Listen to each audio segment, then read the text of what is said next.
আসসালামু আলাইকুম। একটা অন্যরকম খবর।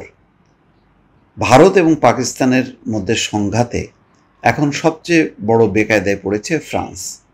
কারণ হচ্ছে ফ্রান্স তাদের তৈরি ৩টি রাফাল যুদ্ধবিমান হারিয়েছে। কিভাবে হারিয়েছে? ভারত যখন এই যুদ্ধবিমানগুলো ব্যবহার করেছে তখন সেই বিমানগুলো ভূপাতিত করেছে পাকিস্তান। পাকিস্তান C-400 নামে যুদ্ধবিমান দিয়ে পাল্টা আঘাত হানে এবং যার ফলে ভূপাতিত হয়।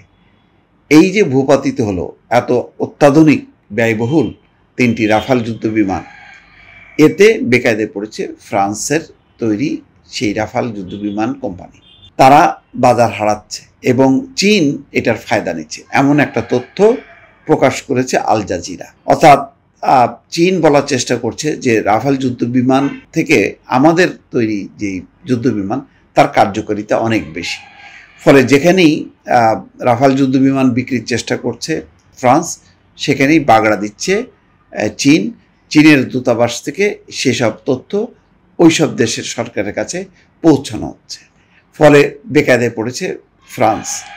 গত মে মাসে ভারত পাকিস্তানের মধ্যে সংঘাতের ফলে রাফাল যুদ্ধবিমানের কার্যকারিতা নিয়ে বেশ চাপে পড়েছে ফ্রান্স। এই অবস্থার কৌশলের সুযোগ নিচ্ছে চীন। ফ্রান্সের সামরিক এবং গোয়েন্দা কর্মকর্তারা অভিযোগ করছেন, রাফাল যুদ্ধবিমানের সক্ষমতা নিয়ে সন্দেহ ছড়িয়ে দিতে চীন তাদের দূতাবাসগুলোকে ব্যবহার করছে। ফ্রান্সের কর্মকর্তাদের বরাত দিয়ে ফরাসি বার্তা সংস্থা AP রোববার জানিয়েছে, ফ্রান্সের তৈরি ফ্ল্যাগশিপ যুদ্ধবিমানের বিক্রি কমাতে এর দুর্বলতা এবং খ্যাতির বিরুদ্ধে কাজ করছে চীন। ফরাসি কর্মকর্তারা জানিয়েছেন, চীনা দূতাবাসগুলো রাফাল যুদ্ধবিমান বিক্রি বাধাগ্রস্ত করার চেষ্টা করছে। ইতিমধ্যে যেসব দেশ রাফাল যুদ্ধবিমান অর্ডার করেছে, বিশেষ করে ইন্দোনেশিয়া, তাকে রাফাল না কেনার জন্য এবং এর পরিবর্তে চীনের তৈরি যুদ্ধবিমান ক্রয় করতে তারা চেষ্টা চালিয়ে যাচ্ছে। APর খবরে বলা হয়, ফ্রান্সের সামরিক বাহিনীর একজন কর্মকর্তার নাম না প্রকাশের শর্তে এই তথ্যগুলো জানিয়েছে। গত কয়েক বছরের মধ্যে মে মাসে ভারত এবং পাকিস্তান 4 দিনের সংঘাতে জড়িয়ে পড়ে। পরমাণু শক্তিধর দেশ দুটি আকাশপথেও একে অপরের উপর ড্রোন এবং বিমান হামলা চালায়। এরপর থেকে ফ্রান্সের সামরিক কর্মকর্তারা এবং গবেষকরা খোঁজ নিয়ে দেখেছেন যে পাকিস্তান চীনের তৈরি সামরিক সরঞ্জাম, বিশেষ করে যুদ্ধবিমান এবং ক্ষেপণাস্ত্র কীভাবে ভারতের বিরুদ্ধে ব্যবহার করেছে।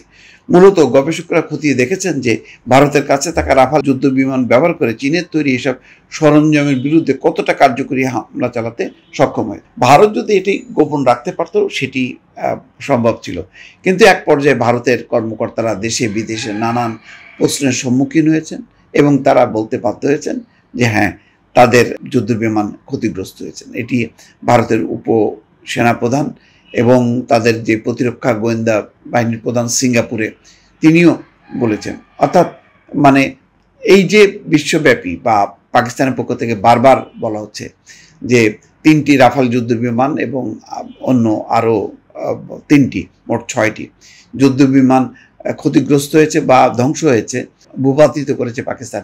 এইটি কিন্তু ভারত স্ট্রংলি কোনো প্রতিবাদ করেনি।